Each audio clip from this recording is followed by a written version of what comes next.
Goeiedag, ek groet jou in die kosbare naam van Jesus Christus.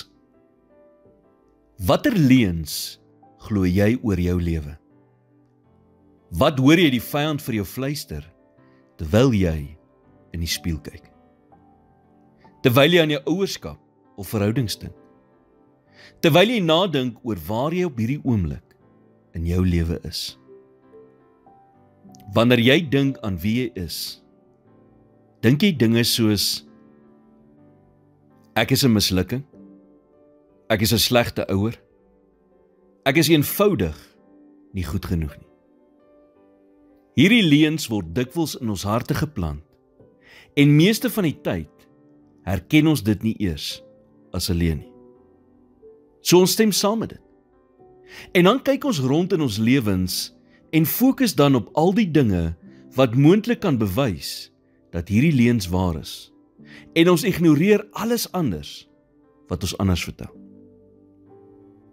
Besef jy hoe jou lewe verander en beïnvloed kan word deur net een leuen te glo?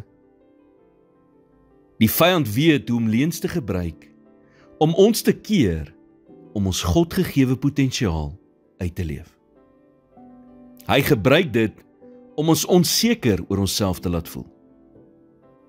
Sy leuns hou ons ook gevange in bitterheid. Sy leuns steel al ons vreugde en vrede. Johannes 8 vers 44 sê: wanneer hy leuntaal praat, is dit volgens sy aard, want hy is 'n leenaar en die vader van die leuen. Nou, ons kan nie keer dat gedagtes in ons kop opkom nie, maar jy kan beslis ophou om daarmee saam te stem. Wanneer hulle in jou gedagtes opkom, het jy die mag om te sê: ek stem nie saam met dit nie. En wanneer jy dit doen, breek jy die mag van die vyand. God vermaan, maar die duiwel aan die ander kant veroordeel. Vermaaning wys die weg na verandering, maar veroordeling laat 'n mens net sleg voel.